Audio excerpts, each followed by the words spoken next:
Hello and welcome to today's webinar, Proposal Management, 10 Key Considerations for Small and Mid-Sized GovCon Firms, presented by NeoSystems. I'm Don Carnevale, Director of Marketing at NeoSystems, and I'll be the host for today's event. If you have any questions or comments during the presentation, you can enter them into the Q&A area within Zoom. We will have some time at the end of the presentation to address your questions. Also, we will make the webinar recording and presentation slides available to all registrants in the coming days. For over 23 years, NeoSystems has been the leading provider of back office and professional services for government contractors, including outsourced accounting, finance, payroll, HR, systems integration and implementation, reporting and analytics, hosting, IT, and information security, including CMMC compliance. We're joined today by Kathleen Ecker, Director of Proposal Management at NeoSystems. I also wanted to mention a fun fact about Kathleen.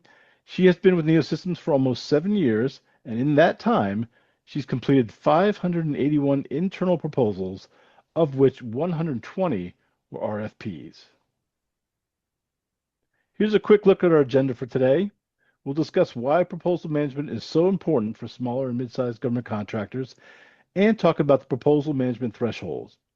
We'll also run through our key considerations and then provide some guidance on assessing your current proposal management process, as well as tips on optimizing what you're doing today. Now let's get started. I'm pleased to hand off to Kathleen Ecker to begin our discussion. Kathleen? Thank you so much, Don. Hi, everyone. Welcome. Thank you for taking time out of your day to join us. So today we're going to talk a little bit about proposal management. We're going to start off with why is it important? And if you're a small organization, a proposal can make or break you. A proposal will bring in new contract awards. It will bring in new business. And it's really crucial for your organization. And it's also important that your team members understand why you're working on the proposal, how they can help, and how it can help your organization succeed and be effective. So some of the benefits of a solid proposal include increased revenue and profitability for your organization. You're bringing in that award. Stronger competitive positioning. A well-crafted proposal will differentiate you from your competitors and help you stand out. It's also enhanced brand credibility. When reviewers see, oh, we have a proposal coming in from XYZ organization, they know what to expect. They know it's going to be a solid response and it's going to capture what they're looking for. It also helps with client retention and relationships. If you're doing multiple proposals for different services for one company, they're going to come to know you are an expert and know that they can rely on you as a trusted advisor and a resource for them. And as you build successful proposals, you will see higher win rates over time. Your team will work more efficiently. You will have good alignment with your proposal team. And again, it will lead to growth, which everyone wants for their companies. We're also going to touch a little bit on in-house versus outsourcing, and that's really a critical decision that shouldn't be taken lightly.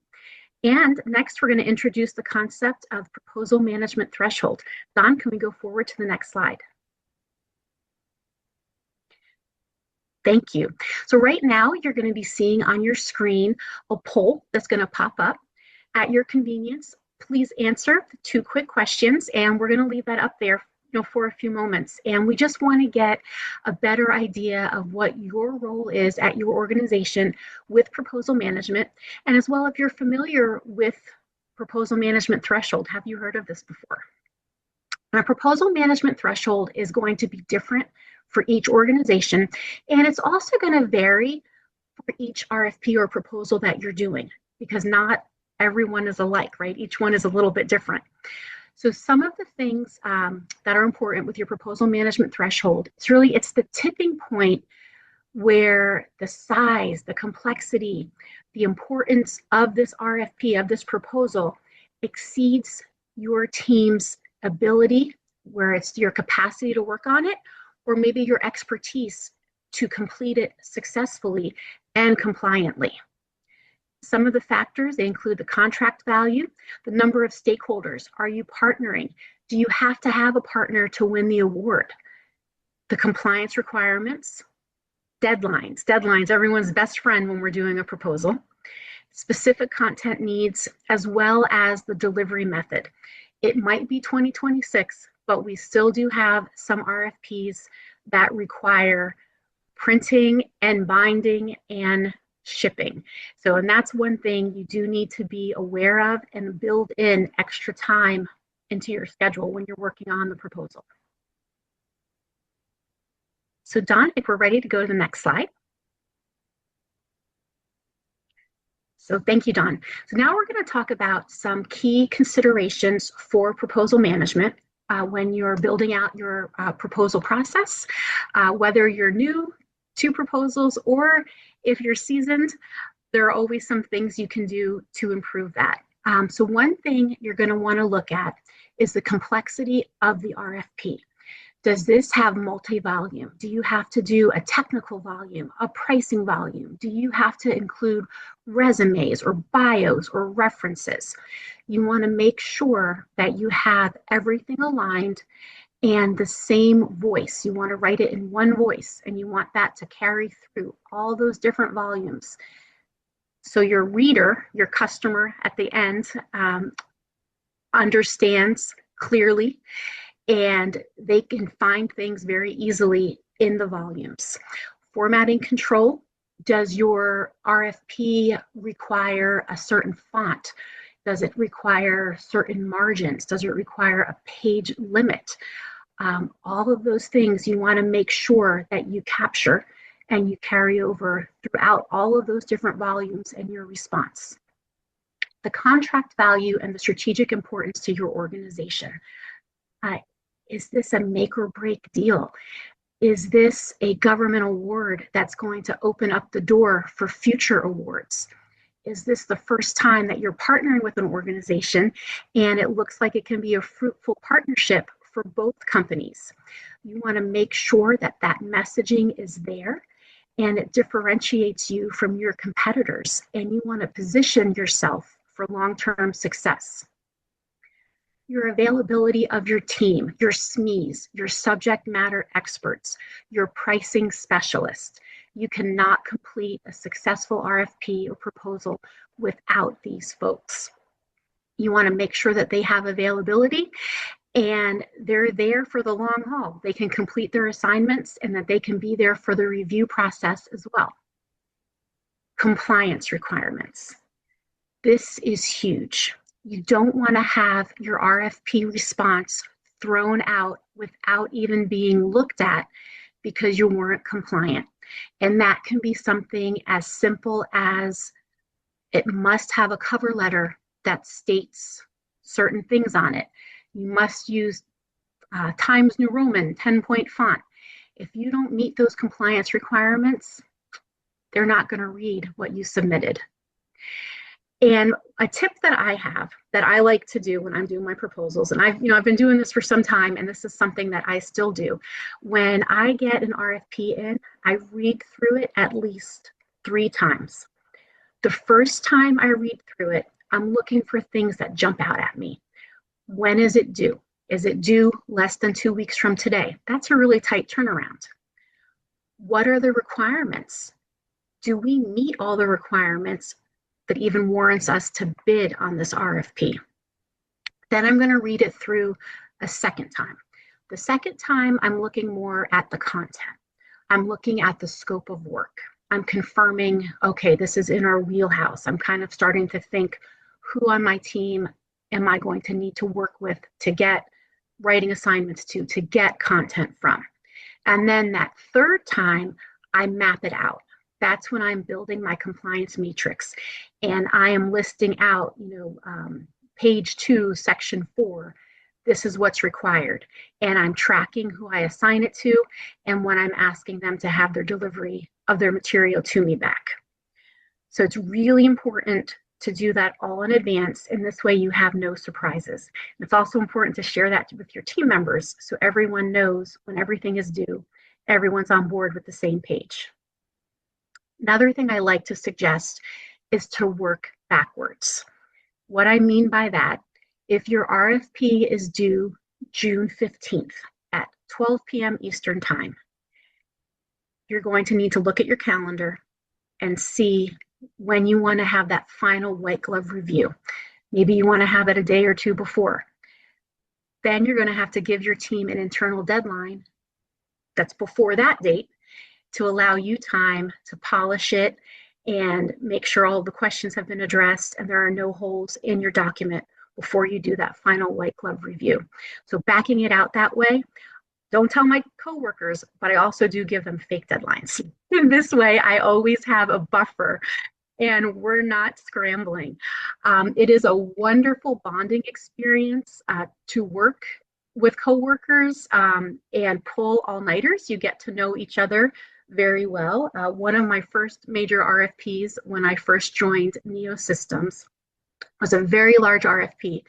We had 3 companies that were partnering, and it was very challenging because we didn't set the stage. We didn't have our homework done in advance with who was going to kind of be the lead, who was going to be the prime on this response, if you will. So we lost a lot of time that should have been working on our responses, figuring out who was going to take the lead. And I remember one night, this is when our office was still in Tyson's, I was there maybe till 2 or 3 a.m. and I had to be back at 7 a.m. and kind of going through my head, okay, my gym bag's in my car. I have my key card for the gym on the first floor. Should I just stay here, sleep on a couch, take my shower in the gym, or just go home for a couple hours? So we don't want to put our team members through that anymore. So we want to have deadlines that are realistic and that everyone agrees upon. And I think that covers also the timeline pressure. No one wants to have, those late nights working up against the clock. So Don, I think we're ready to go to the next slide. And just some additional key considerations for when you are working on those proposals. Your content, quality over quantity every time. You don't want to have 15 pages that's repetitive when you can say the same thing very clearly in maybe 5 or 6 pages. Team coordination, again, if you have a large proposal, you want to have those task assignments, you want to have those deadlines, and you do want to hold your coworkers accountable. Everyone knows what their deadline is, and they're on the proposal team, so they need to adjust things accordingly. Win themes and messaging alignment. And this is a really good opportunity, if permitted by the RFP, if you are allowed to change fonts or change font colors, to have some call-out boxes. And those call-out boxes are going to jump off the page to the reviewers, and it's a good way to get some key messaging and win themes across and really have it stand out. And that could be something as simple as, how many years your organization has been in business, showing that you do have experience and stability. Maybe it's something, an award that you've recently won that you want them to see, and that will certainly make it jump out by having it in a call-out box. Cost versus benefit. And this is something that really should be taken into consideration when you're doing your bid, no bid decision. Every proposal response, every RFP response does have an internal cost. You're going to have internal people using overhead time, if you will, to work on this response. And does your return on investment balance or exceed what your overhead cost is to produce a proposal response? And again, scalability and flexibility. You'll have your SMEs available, and they'll need to scale up or scale down just depending on what else your organization has going on. I wish I could say that I had a team of designated resources that were able to just drop everything and work on pricing and work on content and beautiful executive summaries every time we needed it. But unfortunately, they all have their day jobs, as we like to call them, and we do the proposals in addition. So it's also good to align the due dates and deadlines with other things, maybe other projects that your organization has going on. Dawn, I think we're ready to go to the next page. Okay, so now we've gone over a lot of tips for how you can handle proposals.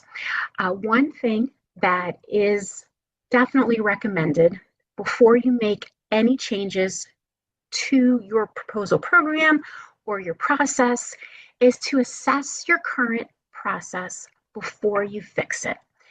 If you don't know what's broken, you can't fix it, right? And even I think a broken clock is right 2 times a day. So start with your internal review. If you have someone who is involved in proposals with you, maybe it's a SME, maybe it's an account executive, you can do a mini focus group and ask your colleagues for feedback. This is really important after you go through the process when things are still fresh, and you can just say, hey Don, what did you think worked during this RFP? How did the client receive it? Do we have time, or are we permitted to do a debrief with the client and get some feedback? I love hearing that proposals look beautiful and they meet all the criteria and they were well received. But I love even more when someone says to me, hey, that paragraph really isn't clear. Let's take a look and maybe you can rework it. Or I had one of my favorite coworkers last week told me my proposal was boring. And I was not offended. I was happy to hear that. Shout out to Gregory.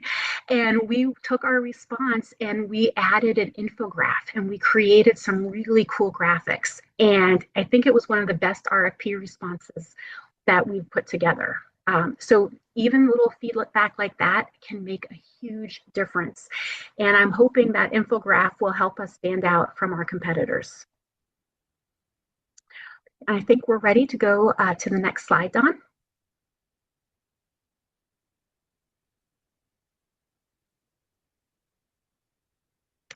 Okay, so some ways that you can improve your proposal process. But first, I just want to tell you that in the next few days, you will be receiving an email from our marketing team, and it will have the link to today's recording. It will also have today's deck, but you're also going to receive 2 handouts. The first one is going to be rules of engagement. And this is a PowerPoint presentation that I put together, and I use it as part of my kickoff meetings for my RFPs. And it's really helpful when I have new SMEs or team members who haven't worked on RFP responses with me in the past. And this sets the stage for the expectations for what's expected of them, their assignments, being on time, participating in our daily stand-up meeting, participating in our review meetings. And this is a PowerPoint document that I hope that you will take and you will adapt for your organization and you will use. The second document that you'll receive a link to is an Excel document for a compliance matrix. And this is something that over the years I've curated and I've adapted. So it really, how it's set now works for me. I hope you will take the tabs and adjust it so it works for you, for your organization. I use this to track my assignments, who I'm assigning things when they're due. I also use this to make sure our response is compliant.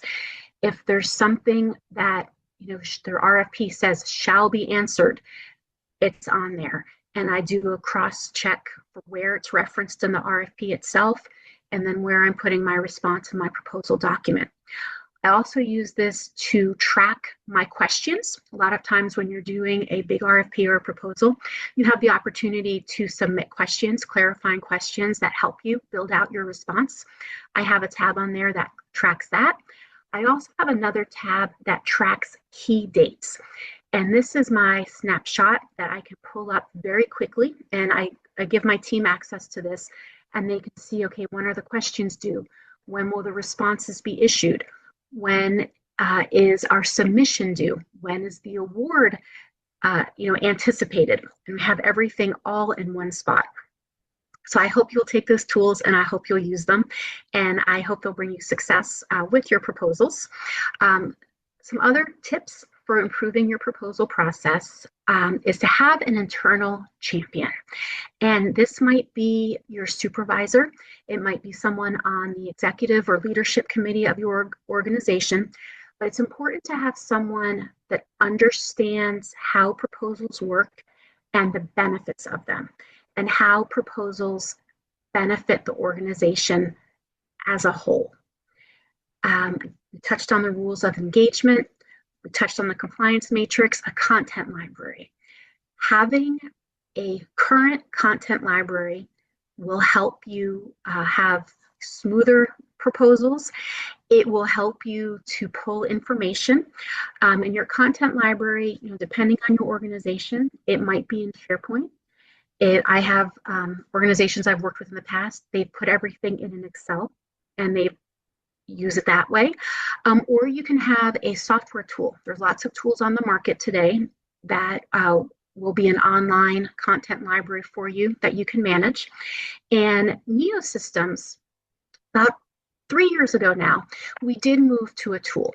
And we were at the point where every time we had an RFP, we were thinking amongst ourselves and we said, okay, we know we did this response. We think it was last year. Do you remember what it was? And then we would have to go through the files and find the content and clean it up and recycle it. And we lost so much time.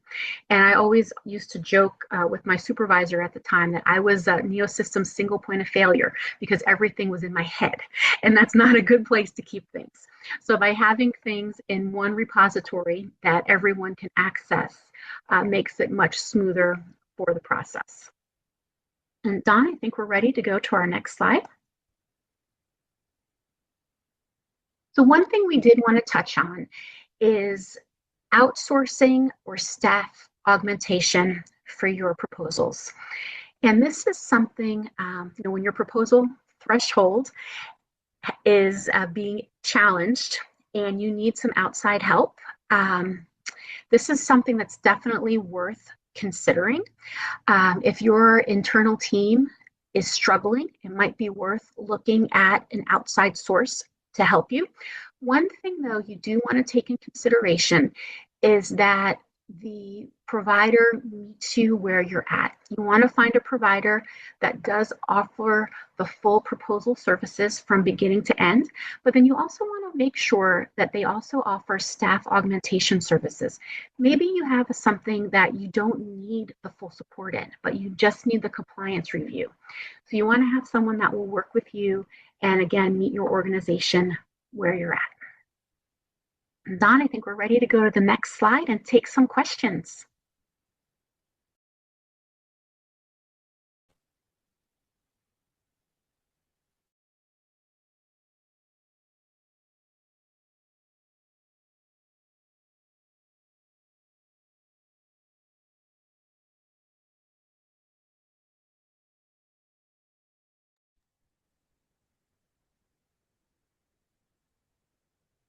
All right. Thank you, Kathleen.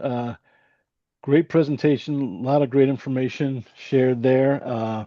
And as Kathleen mentioned, we do have a few minutes now for questions. If anyone here in the audience has any questions for Kathleen, please go ahead and put those into the Q&A area. We'll take a few minutes here. We did get one question already. Kathleen, I'll pose that to you. When is it okay to reuse content? So that is a great question. And it's definitely okay to reuse content, especially if you're pulling it from your content library. There is certain content that's going to be more dynamic. It's not going to have a lot of changes. That might be your organization information, your history. But I always want to caution people when they are reusing content, it can come with a high risk of errors. And what I mean by that is you need to read what you're putting together. If you're just copying and pasting, you can have what I call a Franken response, where it's not cohesive and it doesn't meet the requirements. The other thing, and I, unfortunately to say, can count on my two hands plus how many times I've seen this. when content gets recycled, crucial information can be wrong. An example is maybe your new proposal is for ABC Corporation, but your content you're recycling has it written towards XYZ Corporation. And you definitely do not want to send it out that way with wrong information in it. The other thing you need to be cautionary is your past performance. Are your references still relevant? And, are they expired? You want to also make sure that that is current and it pertains to what your response is. So, but that was a great question. All right, thanks, Kathleen. We have had a couple more questions come in. The first one is, what do you recommend for a debrief process after a loss? So I think a debrief process after a loss, if you can get time with whomever you submitted the proposal to the client, to the reviewer, if they'll grant you just 20 minutes, even then you can kind of ask them the key questions. That would be the best way. I always recommend trying to do that, right? If you can't, definitely set up an internal meeting and it's a postmortem. You discuss how you think, what went wrong. Um, if you can also find out from the organization you submitted to, what's the reason for the loss? Was it not compliant? Was it pricing? Did they stay with the incumbent? That goes a long way with, helping you improve your process. So thanks, Kathleen. There's a follow-up on that, which is, so what would you recommend for a debrief process after a win, if anything? Yeah, no, that's good too. And again, it's very similar. First, you celebrate, but then you don't want to wait too long. You don't want to let dust settle. And again, if you can ask the client, why did you pick us? One thing, and I do drive my account executives crazy with, whenever we get the RFP, the first thing I ask them is, how did they find us? Where did this lead come from? So if you don't know that answer when you have the win, that's always something to find out. How did you hear about us? Hopefully you have that information though, before you come to that process. But you ask, what did you like? What made us stand out against the other proposal responses you read? And that goes a long way to improving your process too, and remembering, okay, we did this time. Let's recreate it and do it again. Great. Another question, Kathleen. As a small business without a large proposal team or evaluation team, what is the best way to streamline proposal planning? So you almost need to start before you have the proposal and kind of be ready for it. If you can have templates, again, be careful with reusing the content, but if you can have some key templates with boilerplate that you can start from, so every time your proposal you get one, you're not reinventing the wheel. Okay, it looks like that was the last question that we've got in, and one more just came in. Sorry, we'll Okay. go back to this question, final question. Federal acquisition has also moved away from required debriefing. How do we go about requesting a debrief if they're trying to avoid it? You can still ask. The worst thing they're going to tell you is no. It doesn't hurt to ask. And you can even say, hey, if we could just have 15 minutes of your time, we would truly appreciate it. And we want to turn this into a learning process. All right, looks like there's no further questions. So, Kathleen, I want to thank you for a great presentation today. Certainly want to thank everyone for attending. If you have any other questions later today, next week regarding the proposal management, the proposal process, Kathleen would be happy to address those. Her email address is right there on the screen. So again, thank you for attending today and have a great afternoon. Goodbye.